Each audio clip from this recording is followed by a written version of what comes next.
Hey there, fellow witches and wizards. Welcome back to the channel. Today, we're diving deep into one of the most chilling and mysterious figures in wizarding history, a dark wizard whose legacy became the foundation of the most feared prison in the magical world. Yes, we're talking about Ekrizdis, the creator of Azkaban. So grab your wands and prepare yourself for a tale of darkness, madness, and the birth of a place that would haunt the wizarding world for centuries. Let's uncover the terrifying truth behind this forgotten sorcerer. Before we dive into the horrifying details, let's set the stage. We're talking about the 15th century, a time when the wizarding world was still largely unregulated, when dark wizards could operate in the shadows without the oversight of a ministry of magic. It was during this era that a sorcerer emerged whose very name would eventually be whispered in fear: Ekrizdis. Now, here's what makes Ekrizdis particularly terrifying.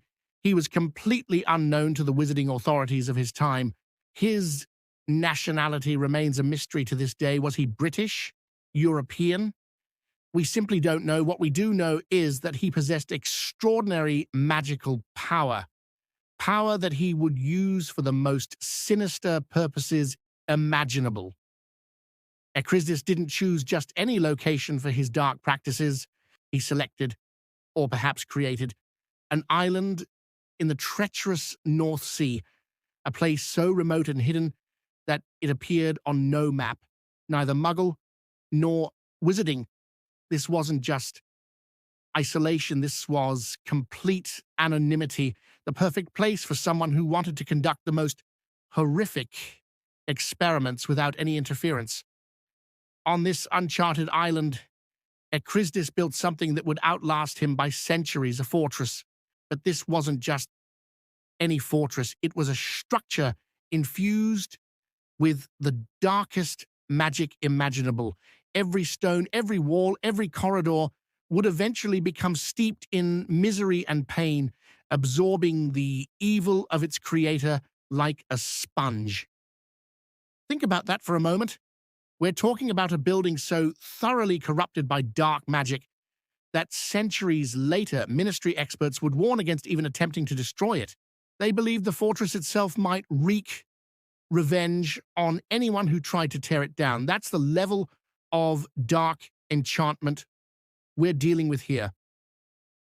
Ekrizdis was clever, though. He didn't just rely on the island's remote location for secrecy. He cast powerful concealment charms around his fortress, making it invisible even to those who might stumble upon the island. These charms were so strong that they would continue to hide the fortress long after their creator's death. Now comes the truly disturbing part of Ekrizdis' story. What exactly was he doing in this hidden fortress? According to official wizarding records, Ekrizdis was a practitioner of the worst kinds of dark arts, but it wasn't just the magic he practiced. It was what he did with that magic that makes him one of history's most twisted wizards. Ekrizdis used his dark powers to lure Muggle sailors to his island. Picture this: ships sailing through the North Sea, suddenly finding themselves drawn off course by magical forces they couldn't understand. These poor souls had no idea they were being led to their doom by a madman with unimaginable power. What happened next is almost too horrific to describe. Ekrizdis didn't just kill these innocent sailors, he tortured them slowly, methodically, and apparently he did it for pleasure. This wasn't about advancing dark magic or seeking some twisted form of knowledge. This was pure sadism, carried out by someone who had clearly lost all trace of humanity. The official records state that Ekrizdis was believed to have been insane, and honestly, what else could explain such monstrous behavior?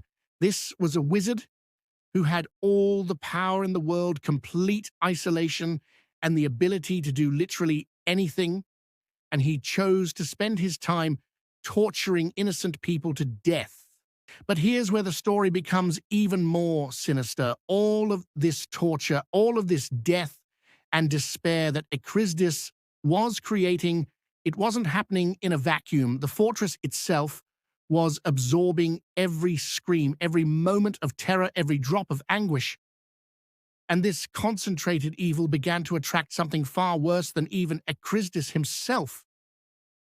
Dementors, the most feared creatures in the wizarding world, were drawn to Azkaban like moths to a flame. These soul-sucking horrors found the fortress to be the perfect breeding ground.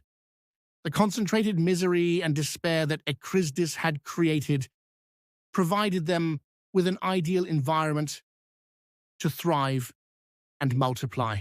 Think about the implications here. Ekrizdis wasn't just creating individual tragedies, he was essentially creating a factory of despair that would continue to function long after he was gone. Every act of torture, every death, was feeding into a cycle that would eventually create an infestation of the most dangerous creatures in the magical world. Eventually, even the most powerful dark wizards meet their end, and Ekrizdis was no exception. When death finally claimed him, something interesting happened. The concealment charms he had cast around his fortress began to fade.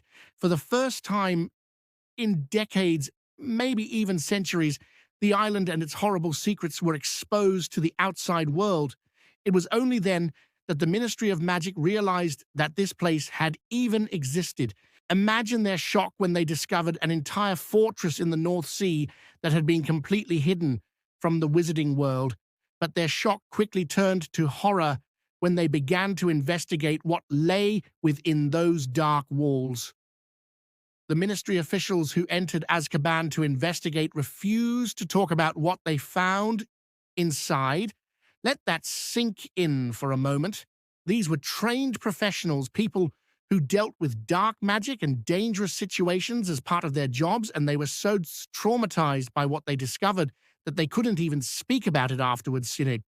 And remember, what they found was the least frightening part was the Dementor infestation. If an army of soul-sucking creatures was the least scary thing in that fortress, what else had Ekrizdis left behind? What other horrors had his centuries of dark practices created? The discovery of Azkaban presented the Ministry of Magic with an unprecedented dilemma.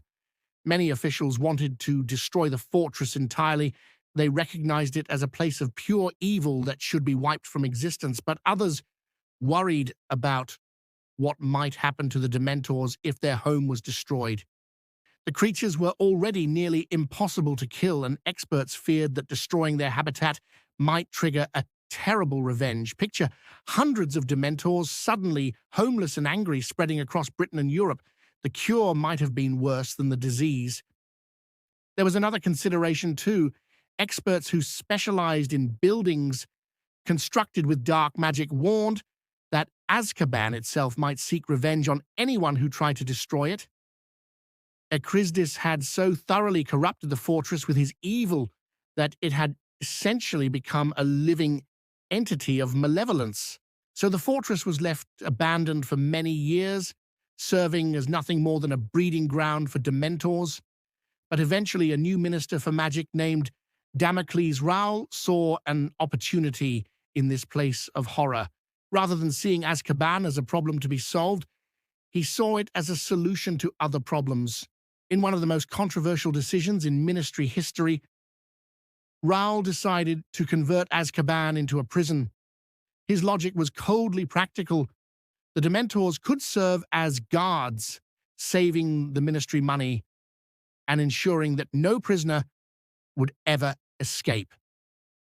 After all, who could break out of a fortress guarded by creatures that could drain the hope and happiness from your very soul?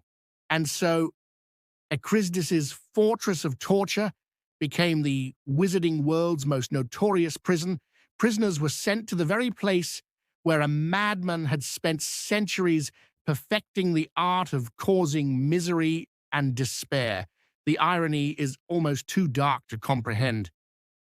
For nearly 3 centuries, Azkaban served this grim purpose. The fortress was magically enlarged and expanded to accommodate more prisoners, but the essential nature of the place remained unchanged. It was still a place where hope went to die, where the accumulated evil of Ekrizdis's crimes continued to poison everyone who entered. It was until Kingsley Shacklebolt became Minister for Magic that Azkaban was finally purged of its Dementor guards.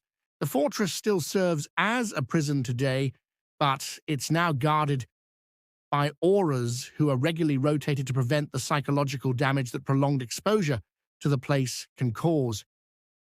Before we wrap up, let's talk about the name itself, Azkaban. It's not just a random collection of letters. The name actually combines elements from two very different sources, creating something that perfectly captures the essence of what Ekrizdis created. Part of the name comes from Alcatraz, the infamous Muggle prison built on an island, the closest real-world equivalent to what Azkaban became. Both are island fortresses designed to keep prisoners isolated from the outside world, surrounded by treacherous waters that make escape nearly impossible. But the other part of the name comes from something much more ancient and ominous, Abaddon, a Hebrew word meaning place of destruction or depths of hell. This connection reveals the true nature of what Ekrizdis created, not just a prison, but a literal hell on Earth. So there you have it, the complete story of Ekrizdis, the mad sorcerer whose centuries-old crimes continue to haunt the wizarding world, from his mysterious origins to his horrific practices, from the fortress he built to house his evil experiments to the prison it became. Ekrizdis's legacy is one of enduring darkness. What makes Ekrizdis's story particularly chilling is how his evil outlasted him. Long after his death, the fortress he created continued to cause suffering. The Dementors he attracted through his acts of torture went on to torment thousands of prisoners. The very stones of his fortress remained steeped in malevolence. Even today, though Azkaban has been reformed under more humane management, it remains a place marked by centuries of accumulated horror. The guards may have changed, but the fundamental nature of the place as a monument to human cruelty and the power of concentrated evil remains unchanged. Ekrizdis may be long dead and largely forgotten, but his impact on the wizarding world has been profound and lasting. His story serves as a reminder of what can happen when immense magical power falls into the hands of someone who has completely abandoned their humanity. What do you think about Ekrizdis' story? Were you surprised by how much evil could emanate from one individual? And what do you think about the ministry's decision to use his fortress as a prison? Share your thoughts in the comments below. Don't forget to like this video if you found it educational, subscribe for more deep dives into Wizarding World history, and ring that notification bell so you never miss our latest content. Until next time, keep exploring the magical world, and remember, even in the darkest stories, there are lessons to be learned about the importance of choosing good over evil. See you in the next video.